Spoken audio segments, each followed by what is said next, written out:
नमस्कार, आप देख रहे हैं द खटक। आप मेरे पीछे देख ही रहे होंगे। एक महीना पहले मैंने यहाँ पर ये खबर की थी कि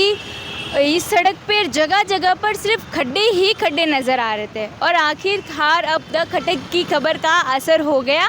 और सड़क निर्माण का कार्य जो है अब शुरू हो चुका है। आप मेरे पीछे देखी होंगी, ये जो सड़क थी ये आपको सड़क नहीं नज़र आती थी, सिर्फ यहाँ पर खड्डे ही खड्डे नज़र आते थे, जिसके कारण कई ऐसी दुर्घटनाएं भी हुई है। कई आवागमन वाले कई लोगों को कई परेशानियां भी उठानी पड़ती थी, लेकिन अब लोगों को जो है अब राहत मिल चुकी है। और एक और आपको एक खबर साझा करेंगे आपके साथ कि राजस्थान सरकार द्वारा एक नई नीति लागू की गई है, मिल एंड फिल नीति, जिसके तहत करीबन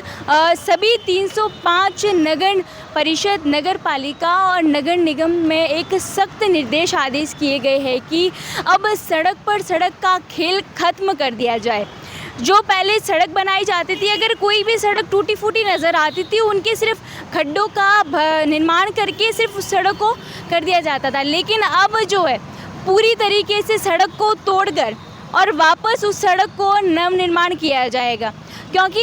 इस नीति को लागू करने का एक अन्य कारण भी है, क्योंकि जब कोई भी अगर सड़क का निर्माण किया जाता था तो उस सड़क की ऊंचाई जो है कि नियमित ऊंचाई से और अधिक ऊंचाई पर आ जाता था, जिसके कारण मानसून में जो है बरसात में जल भराव की स्थिति उत्पन्न होती थी। आवागमन वाले लोगों को कई परेशानियां उठानी पड़ती थी और ऊंचाई के कारण लोगों को जो लोग हैं, कई ऐसे बच्चे हैं जो सड़क पर आ भी नहीं पाते थे। लेकिन अब जो है अब सरकार द्वारा ये जो नीति है ये लागू भर में कोई भी अगर सड़क निर्माण अगर की जाएगी तो उस सड़क निर्माण को पूरी तरीके से तोड़कर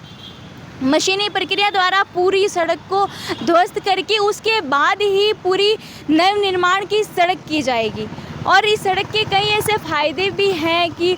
लोग जो है इस सड़क पर पूरी नियमित ऊंचाई तक की जाएगी, जिसके कारण लोगों को आराम से आवागमन कर सके, आराम से अपने रोज़मर्रा के कार्य कर सके। और लेकिन अगर ये नीति हालांकि अगर बात की जाए तो पिछले कई दिनों से मानसून के बाद लगातार सड़क के जो है जल भराव की, गड्ढों की समस्याएं सुनने को मिल रही थी। और एक महीने पहले भी हमने आपको ये पूरा बताया था कि आसपास के लोग जो हैं कितनी बार शिकायतें दर्ज करवा चुके थे, लेकिन करीबन 2 साल से शिकायतें दर्ज करवाई जा रही थी, लेकिन उस शिकायत का कोई निवारण नहीं किया गया। लेकिन आज जो है आज स्थानीय लोग हैं उनमें एक खुशी की लहर है कि आखिरकार हमारी इस 5वीं रोड की जो सड़क का है वो निर्माण आखिरकार शुरू हो चुका है। और इसका निर्माण कार्य जो है करीबन 2 दिन से शुरू हो चुका है। ये एक मिल एंड फिल नीति के तहत ही पूरी सड़क को तोड़ दिया गया है और सड़क पर सड़क का खेल वो अब ख़त्म हो चुका है, क्योंकि अब सरकार द्वारा ये कई ऐसी नीतियाँ लागू कर दी गई है। जनहित के लिए एक नीति लागू की गई है जिससे जनहित को कोई परेशानियां ना हो, आराम से जो आमजन है वो आवागमन कर सके। और आप मेरे पीछे ये देखिए किस तरीके से पूरी जो सड़क है, पूरी सड़क की जो ऊंचाई है पूरी तोड़ दी गई है और इसमें उचित मात्रा की सामग्री का भी उपयोग किया जाएगा। जो इसमें सड़क निर्माण में जो सामग्रियों का उपयोग किया जाएगा उसकी उचित तरीके से पूरी जांच के बाद ही की जाएगी,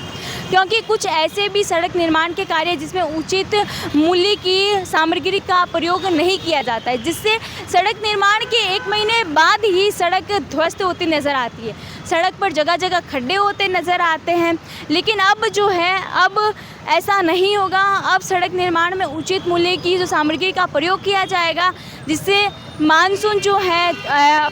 जो आगमन कर चुका है और अब करीबन 2 महीने तक लगातार भारी वर्षा होगी, जिसके कारण कई ऐसी जगह जोधपुर में कुछ सड़कों का जो विकास है वो नज़र आ रहा है, लेकिन कई ऐसी भी जगहें हैं जहाँ तक अभी भी करीबन 2-3 साल से जो है सड़कें जो टूटी फूटी नज़र आ रही हैं, वहाँ पर भी अब विकास की ओर जोधपुर नज़र आएगा। और अगर बता दें तो 15 दिन बाद राज्य स्तर पर होने वाला स्वतंत्रता दिवस समारोह, जिस घड़ी की हर किसी को इंतज़ार है कि कब वो स्तरीय ये जो राज्य स्तरीय समारोह है, करीबन 4 स्तरों पर अलग अलग तरीके से ये समारोह आयोजित किया जाएगा, जिसमें प्रदेश भर की जोधपुर की सभी प्रशासन की टीमें, जिला कलेक्टर गौरव अग्रवाल, संभागीय आयुक्त प्रतिभा सिंह, वो भी इस पूरे समारोह का जो है जायज़ा ले रही हैं, जिसके कारण ये पूरी जो सड़क है जोधपुर में, प्रदेश भर में जितनी भी अब सड़कें होगी, उन सड़कों का जल्द से जल्द अब निर्माण किया जाएगा। इसमें आपका क्या कहना है वो हमें ज़रूर बताइए और ऐसी जानकारियों के लिए द खटक के साथ जुड़े रहिए।